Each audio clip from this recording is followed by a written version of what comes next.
এবারে জন্মদিনে বড়ি বেগমকে চমকে দেওয়ার একটা উপায় বার করেছি।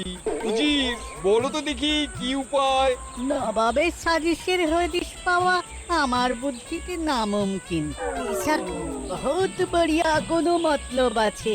এবারে বেগমের জন্মদিনে বিরাট একটা উৎসব করব। সারা দেশ থেকে মহান মহান অতিথিদের নিয়ে আসা হবে। দুনিয়ার সেরা সেরা খাবার, সেরা সেরা গাইয়ে, সেরা সেরা বাজিয়ে, সেরা সেরা নাচিয়ে রাতকে দিন করে দেবে এমন রোশনাই। রেস্ট নাই। কি বললে? বহুত বড়িয়া আপনার সোচ, লেকিন মাফ করবেন হুজুর, রাজকোষের অবস্থা খুবই খারাপ। উৎসব করার মতো তো রেস্ট নাই জাহাপানা। কোনো কথা শুনতে চাই না। আমি হলাম গিয়ে বাংলার নবাব। আমি আনন্দ হই হুল্লোড় করবো না তো কে আর করবে? একদম ঠিক জাহাপানা, কিন্তু কর বসিয়ে টাকা তোলো। সব কিছুতেই কর বসানো আছে জাহাপানা। হাসি কান্না ছাড়া আর কোনো কিছুতেই কর বসানো যে বাকি নেই। তার ওপরেই কর বসাও। হাসি কান্নার ওপর কর? না, শীতকাল আসছে, বসাও বসাও কর হাঁচির ওপর। হ্যাঁ, হাতির ওপর কর? বসাও। ওরকম মুখ করে আছো কেন? যদি না পারো তো বলে দাও, আমি অন্য উজির নিয়োগ করব। আমি আজই ঘোষণা করে দিচ্ছি, এবার থেকে হাতির ওপর কর দিতে হবে। হ্যাঁ, তো জানাব, এতে প্রজারা যদি ক্ষুব্ধ হয়? আরে বাবা, প্রজাদের কাজই তো মাঝে মাঝে ক্ষুব্ধ হওয়া। তা ঠিক হুজুর। আমাকে কদর করে এমন কিছু সন্ডা আছে, তাদেরকে কাজে লাগাতে হবে। বহুত খুব জাহাপানা। তাহলে হাঁচি গোনার লোকের ব্যবস্থা করে নি। ওই সন্ডারাই হাঁচি গুনবে। ওদের স্বেচ্ছাসেবক হিসেবে নিয়োগ করো। বহুত খুব জাহাপানা। সব জায়গায় লোক পাঠাতে শুরু করো। তবে কৃষ্ণনগরে বেছে বেছে লোক পাঠাবে। আর মনে রেখো, ওখানে গোপাল আছে।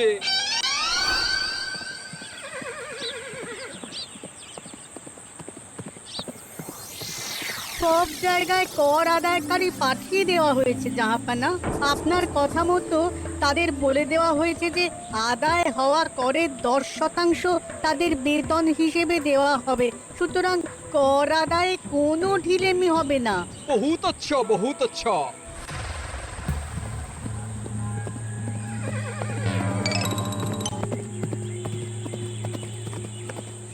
হ্যাঁ, তুমি ঠিক পড়েছো তো মন্ত্রী, হাঁচির উপরে কর। বলেন তো, আর একবার পড়ছি মহারাজ। আসলে এটা নবাবই মশকরা। আমাদের নবাব যে খুবই রসিক মানুষ, কত আমরা দেখেছি। বারবার কৃষ্ণনগরের সঙ্গে রসিকতা করতে গিয়ে হাঁড়ি ফেটে রস একেবারে মাখামাখি হয়েছে, আর সারা গায়ে পিঁপড়ে ধরেছে। মস্করা নয়, একদম সত্যি কথা। হাঁচির উপরে কর বসানো হয়েছে, আর আমরা হলাম নবাবের খাস হাঁচি গোনার দল। আমরা এই কৃষ্ণনগরে থিতু হয়ে বসলাম বটে। এবারে হাঁচি গুনবো আর মোহর আদায় করব। গোপাল, তুমি কি বলো? সর্দার, তোমাদের এখানে আসা একেবারেই লোকসান হয়েছে। কেন মশাই? আচ্ছা, আপনি গোপাল? না না, আপনার কোনো কথাই শুনবো না। আমাদের বই বই করে বলে দেওয়া হয়েছে, গোপাল হইতে সাবধান। সর্দার, আমি তোমাকে সাবধান হতেই বলছিলাম। হাঁচি ধরতে গেলে তোমাদের খুব সতর্ক থাকতে হবে, কারণ এই কৃষ্ণনগরের বাসিন্দাদের শরীর স্বাস্থ্য এত ভালো যে এখানে কেউ হাঁচে না, আসে না, ঢেকুর তোলে না, ইয়ে করে না। বলেন কি মশাই? এটা তো নবাবকে জানাতে হচ্ছে। যাও যাও, এক্ষুনি মুর্শিদাবাদে ফিরে গিয়ে নবাবকে জানাও। ওরে, কেউ এদের যাওয়ার ব্যবস্থা করে দে। ওই তো হেঁচেছে। হাঁচি এক, পুরো এক মোহর। হাঁচি দুই, দুই মোহর। আরে, এটা তো হাঁচির বাচ্চা, এটা তো ধরলে চলবে না। কেন? হাঁচি হলেই তো হলো। কি করব সর্দার? লিখবো? দেখ, একবার গুনিয়ে যখন ফেলেছি পুরো ছাড়তে পারবো না। আধমোহর লেখ। এটা কাশি, কাশিতে কোনো করের কথা নেই। ওরে লেখ লেখ লেখ লেখ লেখ। হাঁচি তিন, পুরো এক মোহর। হাঁচি চার,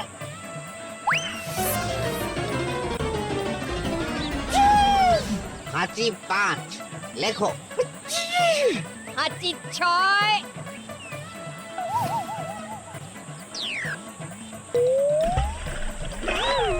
যা, যা কি রে, শুনেছিলাম কৃষ্ণনগরের মন্ত্রীটা মাথা মোটা, প্রমাণ হয়ে গেল। জল থেকে উঠবে যখন ঠান্ডা লেগে হাঁচি তো আরো বাড়বে। জলে বুড়ুবুড়ি উঠছে, বেটা জলের তলায় তলায় হাঁটছে। হাঁচি 7, এখনো তো ফিরলো না, বেলা গড়িয়ে দুপুর হয়ে গেল। ভাববেন না রাজামশাই, আমরা যারা যারা এখানে এসেছি সবাই ধরি বাজলো, মন্ত্রীর হাঁচি নিংড়ে নিয়ে ফিরবে। ছি ছি ছি ছি ছি ছি ছি ছি ছি। কি হলো গোপাল? আমরা কৃষ্ণনগরের প্রবাদ প্রতিম আতিথেয়তার অসম্মান করেছি মহারাজ। কেন? কিভাবে? কখন? এখন মহারাজ, এখন এনারা সেই সুদূর মুর্শিদাবাদ থেকে এসেছেন, আর আমরা এতক্ষণ শুধু অন্য কথাই বলে চলেছি, এনাদের আপ্যায়নের ব্যবস্থা করিনি। তাই তো।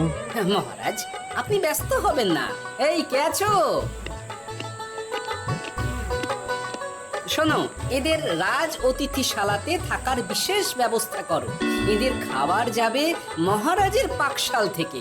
এদের সব সুবিধে অসুবিধে দেখার জন্য দাস দাসী নিযুক্ত থাকবে। এই চলো, হে চলো। আরে দাঁড়াও সর্দার, হ্যাঁ বলুন। তোমাদের তো আবার গোপালের কথা শোনা বারণ। আমার ব্যবস্থায় বোধহয় তোমরা থাকবে না। বাদ দিন তো, আসলে ভয় ছিল আপনার বুদ্ধিকে, আর ভয় নেই। কেমন আগু পিছু বিচার না করেই বলে ফেললেন এখানে কেউ হাঁচে না। বুঝে গেছি, আসলে গোপাল হলো গল্প। এই চলো, হে চলো, ও বড্ড খিদে পেয়েছে। প্রহরী, এই সর্দারের দলের বাকি লোকগুলো এলে এদেরকেও অতিথিশালায় নিয়ে যেও। হ্যাঁ, আচ্ছা। এ কি গোপাল, এই রক্তচোষাগুলোর জন্য তুমি রাজনিবাস আর রাজভোগের ব্যবস্থা করে দিলে? গোপাল কার পক্ষে মহারাজ?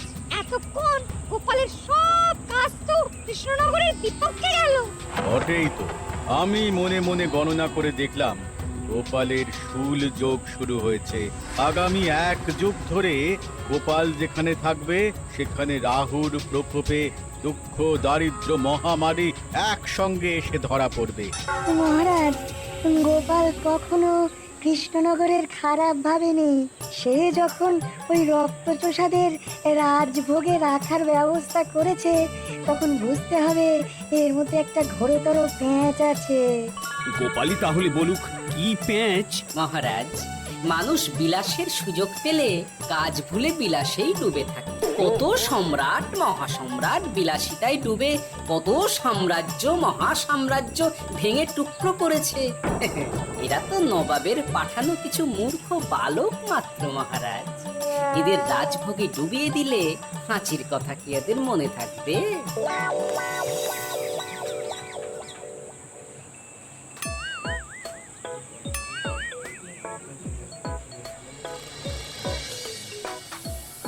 কি ব্যবস্থাপনা সব ঠিক আছে তো?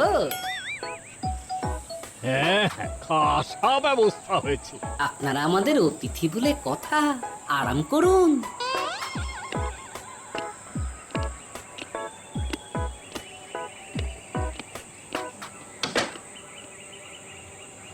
বিজ্ঞানী, তোমার এই দুমুখ আয়না আবিষ্কার তোমার জীবনের সেরা কাজ। একদিক দিয়ে আয়না, অন্য দিক দিয়ে কাঁচ। কেউ জানতেই পারবে না যে তার উপর নজর রাখা হচ্ছে। অনবদ্য, অনবদ্য। মহারাজের জয় হোক। কিন্তু মহারাজ, এই কৃতিত্বের মূল ভাগীদার আমাদের মন্ত্রী। তাই নাকি? হ্যাঁ মহারাজ, মন্ত্রীর দুমুখ কাজকর্ম দেখেই দুমুখ আয়নার কথা আমার মাথায় আসে। মুখ সামলে কথা বলো বিজ্ঞানী। ওরা শুনতে পাচ্ছে। যা চেঁচালেন 20 ইঞ্চির দেওয়াল ভেদ করে ওদিকে চলে যাবে কথা। এই কে যেন কাকে মুখ সামলে কথা বলতে বললো?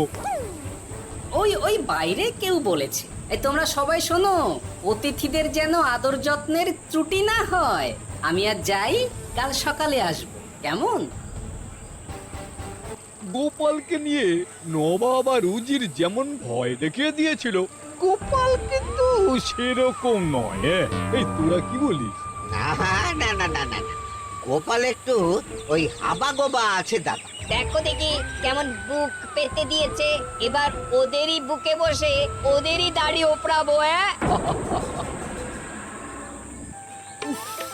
গোপালের জবাব নেই, ঠিক সামলে দিল। মহারাজ, এই প্যাঁচটা আমার মাথাতেই এসেছিল, কিন্তু ওই যে নাকে মাছি ঢুকে গিয়েই সব বরবাদ হয়ে গেল।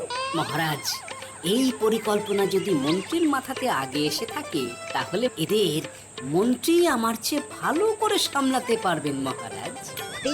ওটাই তো এই দায়িত্ব আমি নিলাম মহারাজ।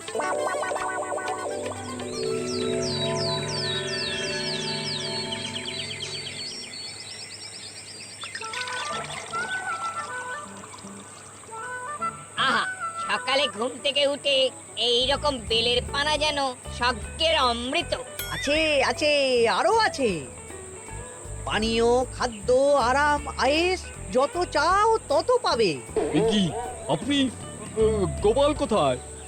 মহারাজ বিবেচনা করে দেখেছেন যে মহামান্য অতিথিদের পরিচর্যার ভার গোপালের মতো একজন ভাঁড়ের পক্ষে বহন করা সম্ভব নয়, তাই এই দায়িত্ব আমাকে দেওয়া হয়েছে। কিন্তু কোনো কিন্তু নেই সর্দার, আমি যে খানা পিনা নাচা গানা আমোদ আহ্লাদের ব্যবস্থা করেছি দেখে তুমি চমকে যাবে। দেখা নয় বিজ্ঞানী, এবার শুধু কাজের সময়। কাল মন্ত্রীর উপর ওদের ভার ছেড়ে দিয়ে কৃষ্ণনগরের যে সর্বনাশটি করেছ, কোনো কাজ করে আর সেটিকে সামলানো যাবে না। হ্যাঁ, আহা, তোমার দেখছি মন্ত্রীর উপরে একটু আস্থা নেই। ঠিক কি প্যাচ করছো বলো তো? প্যাচের কথা পরে হবে, তোমাকে যত তাড়াতাড়ি সম্ভব হাঁচির ওষুধ আবিষ্কার করতে হবে। হাঁচির ওষুধ?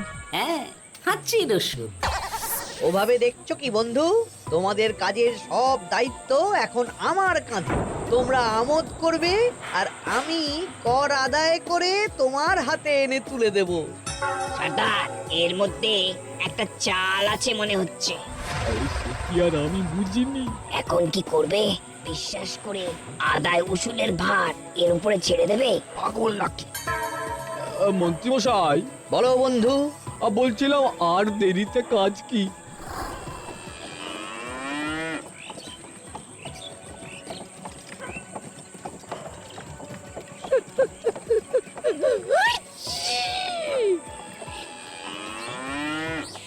মন্ত্রী, লেখো হাঁচি এক। ওহে, তোমার নাম কি? মন্ত্রেশ্বর হুজুরি আগে। লিখুন মন্ত্রী মশাই, নাম লিখুন। ওহে মন্তেশ্বর, হাঁচি কর, এক মোহর ছাড়ো দেখিনি। হাঁচি দুই। আরে যাও, দৌড়ে গিয়ে দু মোহর আদায় করে আনো। ওরে, তোরা সব কৃষ্ণনগরের কোণে কোণে ছড়িয়ে পড় দেখি, একটা হাঁচিও যেন বাদ না পড়ে। হ্যাঁ,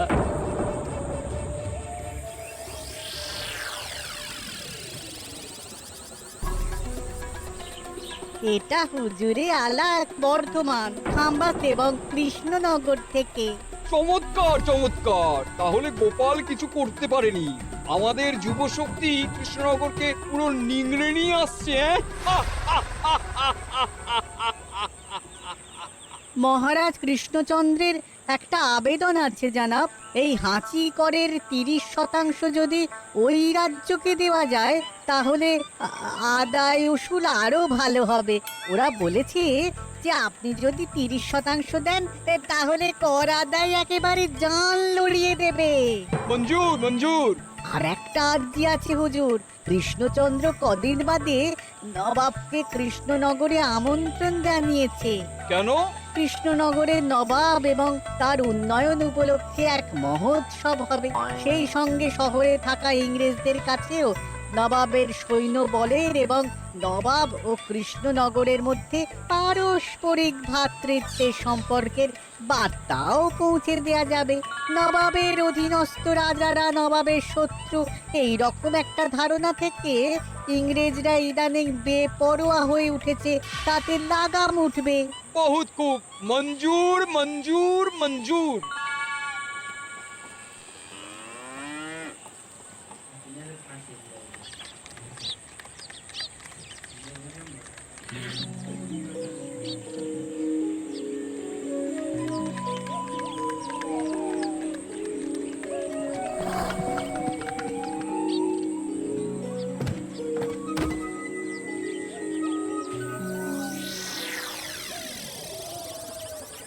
কি ব্যাপার গোপাল?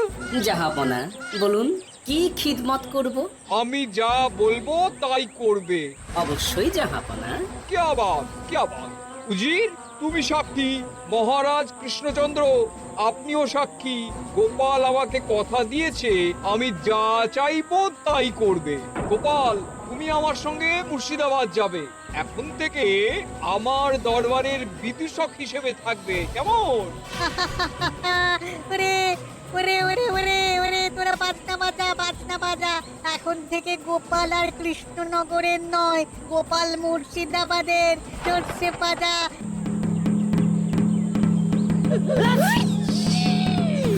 কি হলো? হুজুর, মনে হচ্ছে আপনার সৈন্যদল হাঁটছে। হ্যাঁ? হুজুর, হাঁচিগড়ের বন্যা, সব সৈন্য 10-12টা করে হেঁচে ফেলেছে। মানে প্রচুর মোহর হয়ে গেছে আর বাড়ছে বাড়ছে। আমার হাঁচি গোনার দল একটা হাঁচিও বাদ দেবে না। মোহর রাখার জন্য নতুন পোশাকখানা বানাতে হবে হুজুর। সর্দার, আমাদের হাঁচিগুলো কি খুলবো? হ্যাঁ, নিশ্চয়ই। একটা হাঁচিও যেন বাদ না পড়ে। চলুন হুজুর, আমরা এখানে দাঁড়িয়ে থেকে আর কি করব? ওরা হাঁচুক আর হাঁচি গুনুক। চলুন নবাব বাহাদুর, আপনার জন্য কৃষ্ণনগরের রাজাতিথ্য অপেক্ষা করছে। হুজুর, আমার মনে হয় আমাদের কৃষ্ণনগরে এখন আর দেরি করা উচিত হবে না। আমরা সোজা শহরের দিকে রওনা হয়ে যাই।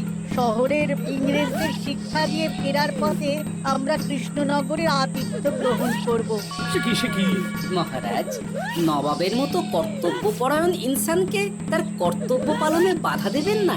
আমরা ওনার শহর থেকে ফেরার অপেক্ষায় থাকব। ঠিক ঠিক, আমার এক্ষুনি শহরে যাওয়ার দরকার। ইংরেজরা সব নিয়ম কানুন ভেঙে চুরে যা ইচ্ছে তাই করতে আরম্ভ করেছে। বুঝি, সৈন্যদের ডাক দাও, চলো রওনা হই। কিন্তু জাহাপনা, আপনার সৈন্যদের থেকে পাওনা মোহরগুলো এতক্ষণে যা হেঁচেছে, লাখখানেক মোহর তো হয়েই গেছে। ওটা আমরা নিজেদের মধ্যে বুঝে নেব। কিন্তু ওই করের 30% যে কৃষ্ণনগরের পাওনা। পেয়ে যাবে। শহর থেকে ফিরি। আরেকটা কথা, হাঁচি কর ব্যবস্থা এখন থেকে উঠে গেল।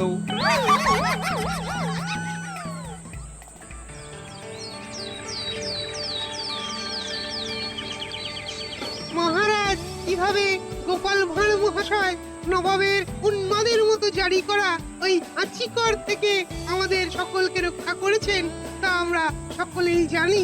সমাজের তরফ থেকে তাই গোপালকে সামান্য উপহার।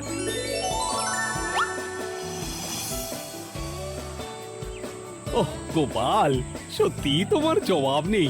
কিছুই হতো না যদি না বিজ্ঞানী ওই হাঁচি চূর্ণ আবিষ্কার করত। এই উপহারের অর্ধেক কিন্তু বিজ্ঞানী। সবই তো বুঝলাম, নবাবকে সৈন্য সহ নিমন্ত্রণ থেকে সৈন্যদলকে হাঁচি চূর্ণ মাখানো চাঁদোয়ার তলায় ঢোকানো পর্যন্ত। কিন্তু চাঁদোয়া থেকে হাঁচি চূর্ণ ঝরে পড়লো কি করে, সেটাই তো বুঝলাম না। এটা তুমি বলো বিজ্ঞানী। শব্দের বাতাসে কম্পন তৈরি হয়। গোপালের হাততালিতে আমার ঘরের শাড়ি থেকে হাঁচির জন্য ঝরে পড়েছিল। এখানে চাঁদোয়া থেকে ঝরে পড়েছিল বাজনার শব্দে। কি ব্যাপার বিজ্ঞানী, তুমি এখন ছেলে খেলা করছো? হাঁচির ওষুধ হয়ে গেছে। হয়ে গেছে? মূল উপাদান তামাক, গোলমরিচ আর আলকুশির গুঁড়ো। কাজ হবে? হাততালি দাও। কাজ হলো। ব্যাপারটা কি হলো? ওই শাড়িটাতে হাঁচি চূর্ণ মাখানো আছে। তোমার হাততালির শব্দের কম্পনে ঝরে ঝরে পড়েছে। একবার নাকের কাছে এলে পিঁপড়ের থেকে পিশাচ হাঁচতেই হবে। হাঁচতে হবেই হবে। নবাব যদি বাজনা বাজাতে না বলতো। আমাদের বাজনদাররা তৈরি ছিল মহারাজ। যাক, সবই ভালোই ভালোই মিটে গেল। যার শেষ ভালো তার সব ভালো। ব্যাস, এখন শুধু একটাই কাজ বাকি। নবাবের কাছ থেকে পরে 30% বাবদ পাওনা মোহর মুর্শিদাবাদে গিয়ে নবাবের কাছ থেকে তুমি নিয়ে আসবে। আচ্ছা মহারাজ।